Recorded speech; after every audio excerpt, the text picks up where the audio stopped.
el Hijo de Dios, el Señor Jesucristo, dijo: yo soy el camino y la verdad y la vida. Nadie viene al Padre sino por mí. Por tanto, vayan por todo el mundo enseñando y predicando el Evangelio a toda criatura, hasta lo último de la tierra.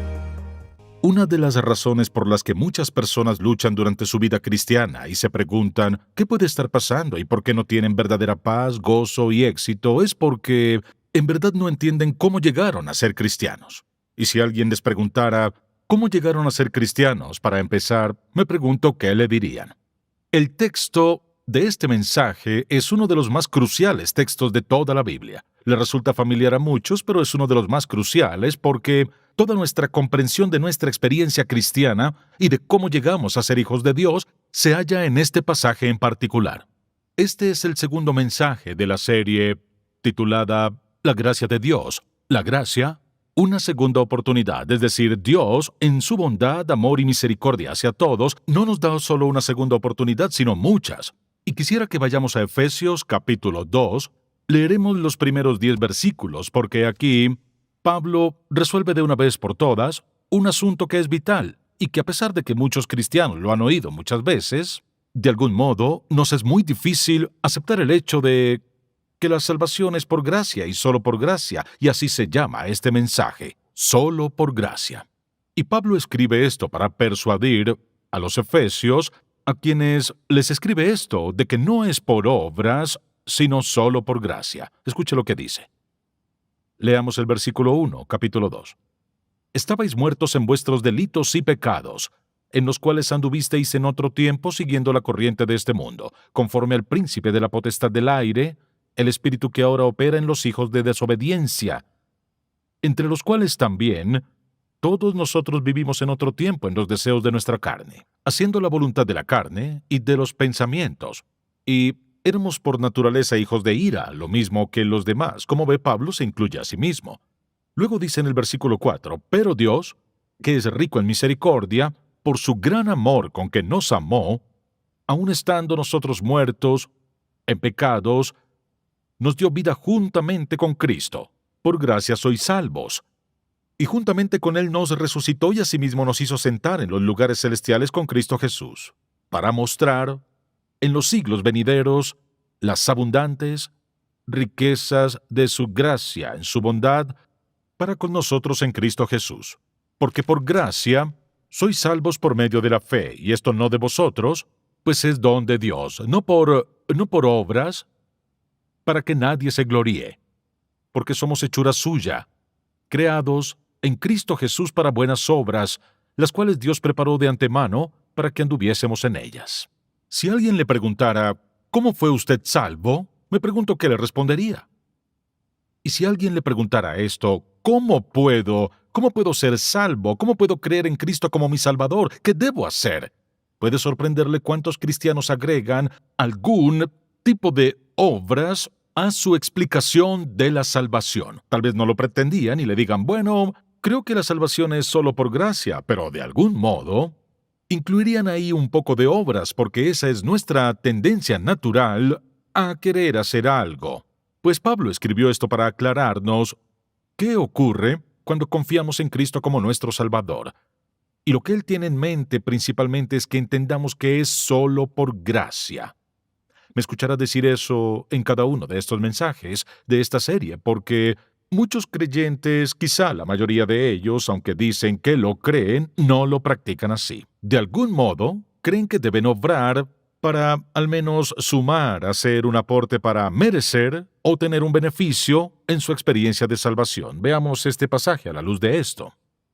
Y primero dice que la condición del hombre requiere que la salvación sea solo por gracia. Ahora veamos bien estos 3 versículos, porque aquí describe nuestra condición y usted dirá, mire, yo no viví así, yo no era así, pero veámoslo un momento.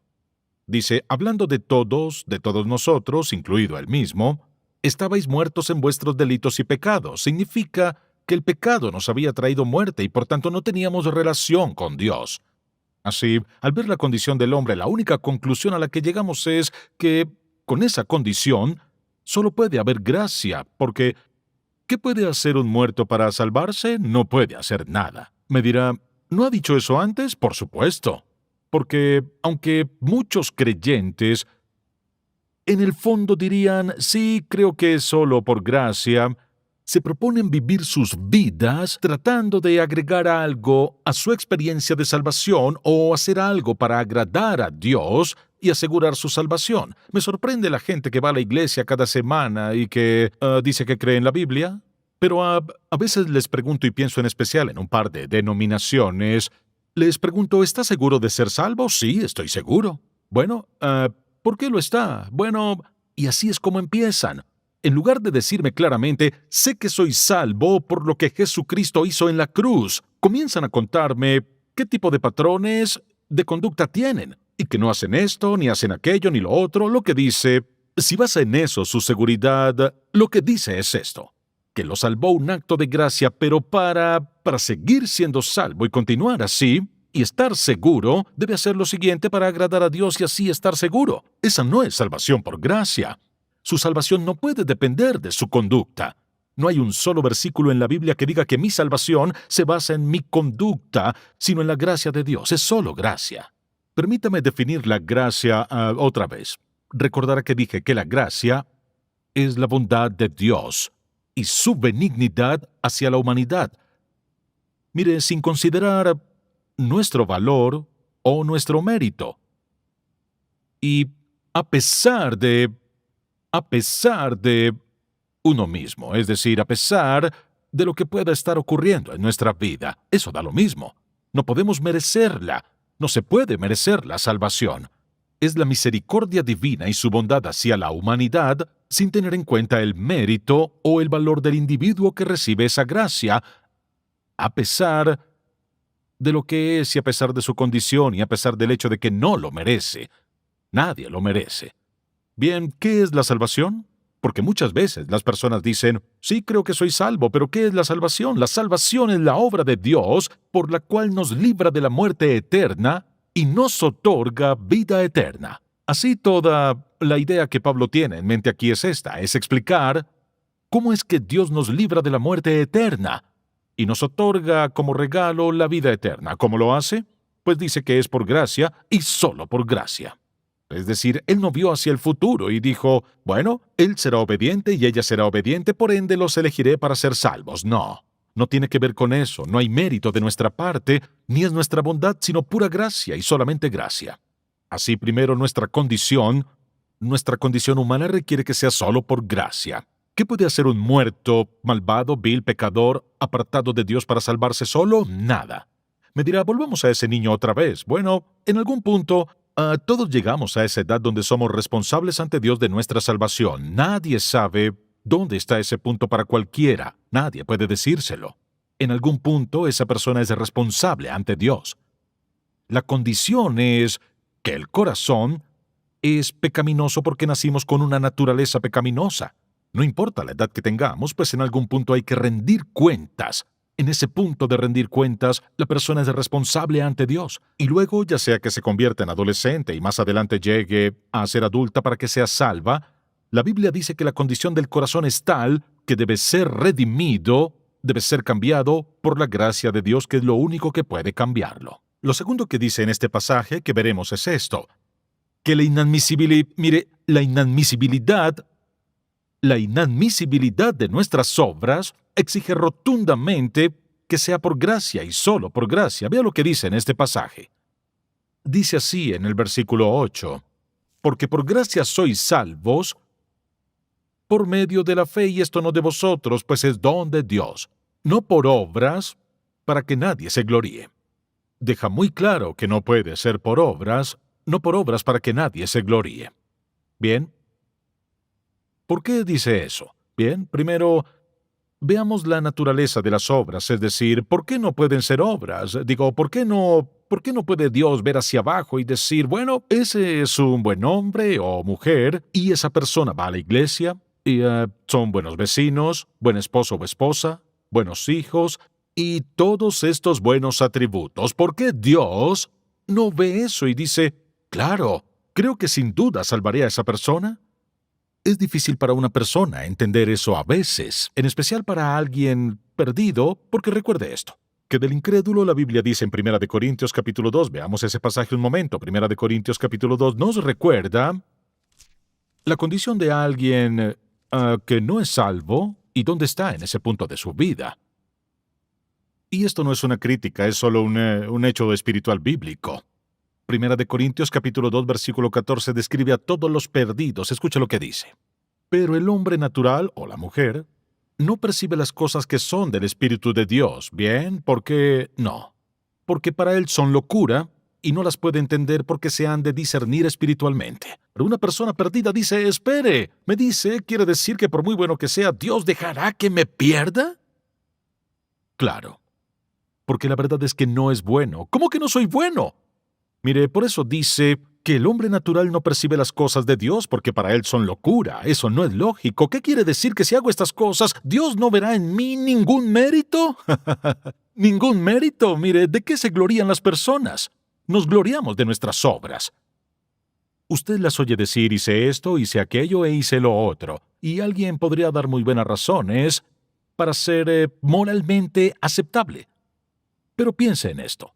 Todas las demás religiones del mundo dicen que el hombre es aceptado a los ojos de Dios ¿con base en qué? Con base en las obras. Y bien, ¿por qué es cierto eso? Porque, mire, sin Cristo esa es la forma natural de pensar. En cada y toda religión se obtiene algún tipo, alguna forma de redención en la mente o un tipo de aceptación ante su Dios con base en hacer ciertas cosas. Pasemos a Tito, Tito capítulo 3. Y veamos el versículo 5.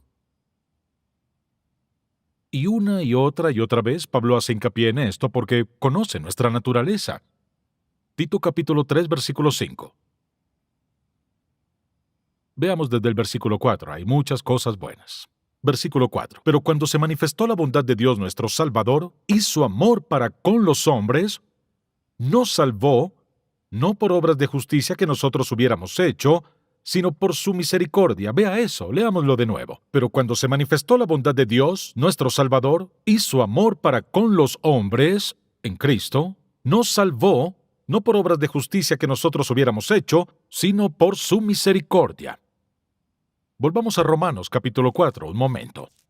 Romanos capítulo 4, escuche lo que dice.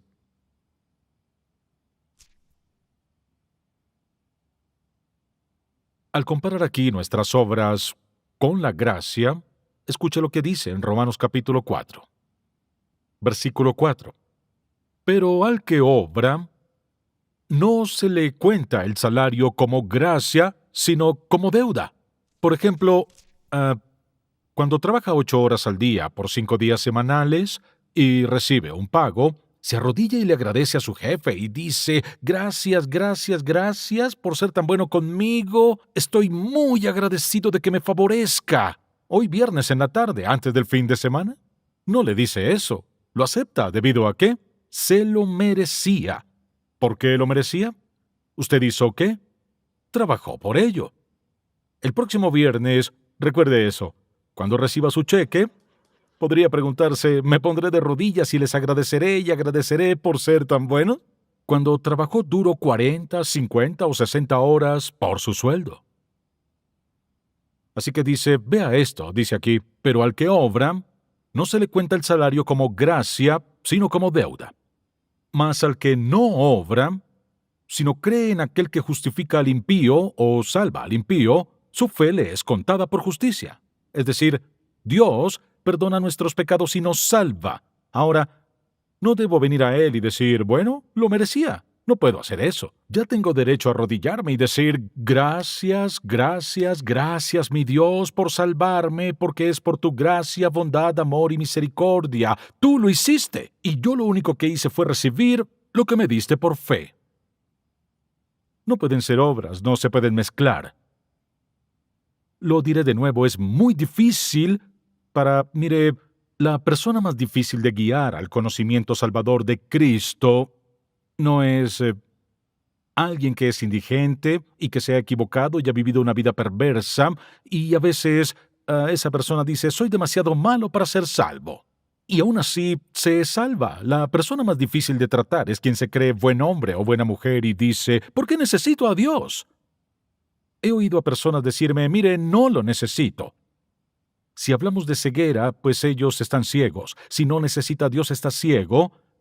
Porque mire, la Biblia dice, está establecido para los hombres que mueran y después el juicio. Usted verá a Dios y descartarlo y negarlo y rechazarlo e ignorarlo toda su vida y morir y enfrentarlo y... ¿Cree que no lo necesita? No hay nada en este mundo que necesitemos tanto como a Dios, a través de su Hijo Jesucristo. Y si se fija aquí, versículo tras versículo, dice lo mismo. O sea, él dice que no somos salvos por obras sino por gracia, ¿bien? Alguien dirá, espere un minuto. Lo he oído a usted y al personal hablar de que debemos servir al Señor. Entonces, ¿qué lugar ocupan las obras en la vida cristiana? Fíjese bien en el versículo 10. Después de decir que somos salvos por gracia, por el favor inmerecido e inmeritorio de Dios, note lo que dice en el versículo 10, porque vuelve a las obras, habla de las obras. Porque somos hechura suya, no nos hicimos cristianos solos. Somos hechura suya, escuche esto. Creados en Cristo Jesús, es decir, salvados por Él, nuevas criaturas. Vea esto, somos hechura suya, creados en Cristo Jesús, ¿qué dice ahora aquí? Para buenas obras. Es decir, una de las motivaciones para salvarnos son las buenas obras, las cuales Dios preparó de antemano para que anduviésemos en ellas. Así, ¿cuál es el lugar de las obras en la vida cristiana? No tienen nada que ver con la conversión. Las obras no tienen que ver con convertirnos en cristianos. Es uno de los motivos por el que Dios nos salva. Y lo que dice es que las preparó de antemano, antes que Dios lo trajera a este mundo. Dios eligió algo para usted. Creo que nos dio muchas opciones, no nos deja que tomemos decisiones solos. Planeó muchas cosas de antemano para nosotros. Una de ellas es lo que hará con su vida. Él le regala los dones espirituales que tiene. Dios le da dones espirituales para equiparlo para lo que Él quiere que haga o cómo quiere que emplee o invierta su vida. Usted no está aquí por accidente. Algunos son muy capaces en áreas en las que Dios los usa según su voluntad. Así que dice que las preparó de antemano para que tuviésemos un estilo de vida. ¿De qué? Cuando dice anduviésemos significa andar por ahí, o sea, nuestro estilo de vida debe ser servir al Dios vivo, obrar para Él. No tiene nada que ver con la salvación, tiene que ver con mi relación como hijo o hija de Dios. Y si se fija, dice en este pasaje que nuestra condición de hombres, esa condición pecaminosa requiere que la salvación sea solo por gracia. En segundo lugar, la inadmisibilidad de nuestras obras o el hecho de que nuestras obras son inaceptables requiere que sea por gracia y solo por gracia. Lo tercero que quiero que note es que la naturaleza de la gracia requiere que sea ¿cómo? Solo por gracia. ¿Qué hemos dicho? Dijimos que la gracia significa sin mérito, sin nada que haya en nosotros. Regresemos al primer capítulo de Efesios y veamos el versículo 4. Dice, según nos escogió en Él antes de la fundación del mundo, para que fuésemos santos y sin mancha delante de Él en amor. Escuche, ¿cuándo nos eligió? Antes de la fundación del mundo. ¿Nacimos antes de la fundación del mundo? Ni estábamos vivos antes de la fundación del mundo, y si no lo estábamos, no hicimos muchas obras, ¿cierto? No había buenas obras. Pero Él dijo que nos eligió en Cristo antes de la fundación del mundo. Entonces no tenía nada que ver con lo que hay en nuestro interior. Nada que ver. Él nos eligió en Cristo antes de la fundación del mundo, no por nuestros méritos, no por lo que haríamos ni por lo que prometeríamos hacer. No tiene que ver con lo que hay en nuestro interior. No es obra nuestra, es pura gracia. Es el amor de Dios derramado. Bien, sé lo que está pensando y quizá yo pienso lo mismo. Señor, ¿cómo puedes amarme tanto? Cierto, no puede responder esa pregunta. ¿Cómo pudo amarnos así? Porque Él es Dios. Y lo maravilloso de Él, mire, es que no hay nada en Dios que impida su amor. Nosotros amamos personas y a veces nos hacen daño o maltratan o lo que sea. Y podemos enojarnos y pensar que no los amamos o lo que sea. O perder nuestra comunión, pero no con Dios. Verá, no puede hacer nada para hacer que Él no lo ame. Él nos comprende total, absoluta y completamente. Piensa en ser amado total, absoluta y abrumadoramente por Dios, cuyo amor nunca cambia para nada. La naturaleza de la gracia dice que debe ser solo gracia. No se puede mezclar porque, como vimos hace un momento, si la mezcla con algo de eso ya no será gracia, sino más bien gracia más obras, y Dios dice que no hay forma de que eso pase. Vayamos ahora a Romanos capítulo 11. Romanos capítulo 11 lo dice un poco diferente aquí. En el versículo 6. Y si por gracia ya no es por obras, de otra manera la gracia ya no es gracia. ¿Sabe lo que hace eso? Alguien dirá, bueno, eso parece que me da licencia para pecar. No, esto es lo que hace si lo piensa bien. Lo que hace es absoluta y totalmente humillarnos, porque lo que dice es que la salvación es totalmente y por completo obra de Dios. Dependemos totalmente de Él. Nada podemos hacer excepto recibirlo por fe. Todo es de Dios, no de nosotros. No puede pagarle a Dios por lo que ha hecho, lo que nos ha dado como regalo. Y así dice en este pasaje, que la naturaleza de la gracia en sí es que no puede pagarle a Dios, ni cambiarla. Bien, el cuarto y último punto. Su propósito supremo en la salvación del hombre requiere que sea solo por gracia. ¿Cuál es su propósito supremo? Ciertamente, no es hacernos sentir bien o alejarnos del infierno. Tampoco es hacer que tengamos gozo y paz y felicidad en la vida, aunque puede que sea cierto. ¿Cuál es su propósito supremo al querer salvarnos? Bien, hemos visto este pasaje varias veces y no estoy muy seguro de cuántos lo entendieron, pero en este contexto, quizás lo hagan. Vayamos, por favor, y comencemos en el versículo 4 de Efesios 2. Pero Dios, que es rico en misericordia por su gran amor con que nos amó, aun estando nosotros muertos en pecados, nos dio vida juntamente con Cristo. Por gracia sois salvos. Y dice, esto es lo que nos hizo. Y juntamente con Él, nos resucitó y asimismo nos hizo sentar en los lugares celestiales con Cristo Jesús. ¿Por qué nos sentó en el cielo con Cristo? Veamos esto, versículo 7. Aquí está su propósito supremo al salvar a cada persona, para mostrar en los siglos venideros, en una eternidad futura, es decir, Él, Dios, mostrar las abundantes riquezas de su gracia en su bondad para con nosotros en Cristo Jesús. ¿Qué puede significar eso? Lo que dice es esto, que todos los principados y todas las potestades y todos los seres celestiales y todos los seres terrestres y todos los seres que hay, todos glorificarán y magnificarán a Dios Padre sobre todas las cosas, por su abundante gracia hacia el ser humano pecador, porque todos los seres celestiales saben cuán pecador es el hombre. Así nosotros, dice, seremos trofeos eternos y vivientes de las riquezas de la gracia de Dios Todopoderoso. ¿Qué le traerá más gloria que cualquier otra cosa en la eternidad futura? Que es un pecador salvo. Traerá al Padre más gloria que toda la creación. Pero observe a toda esa gente perdida, claro. Lo entiendo bien. Pero vea este versículo. Dice aquí, para mostrar en los siglos venideros las abundantes riquezas de su gracia en su bondad para con nosotros en Cristo Jesús. Mire, Dios no permitió que el hombre cayera en pecado solo por casualidad. Había un propósito. Pero no entiendo todo eso. Hay cosas que no entenderemos hasta llegar al cielo. Pero algo sí es seguro, Él permitió que ocurrieran. Y permitió que ocurrieran porque, en última instancia, le trae a Dios Padre la mayor gloria suprema. ¿Qué nos debería decir esto? Eso dice que cada uno de nosotros, cada uno de nosotros será un trofeo eterno. La gracia no es licencia para pecar, la gracia es un motivo para una vida santa. La gracia es un motivo para querer servir a Dios y querer obrar para Él y querer ser lo que Él quiere. ¿Por qué? Somos trofeos vivos y eternos de la gracia de Dios. Todo ser celestial nos verá y dará gloria, alabanza y honor a Dios. Nos salvó de nuestros pecados y nos hace como su Hijo. Escuche, eso es gracia. y puede ser suya con solo pedirla porque, mire, Dios dice, por gracia sois salvos por la fe.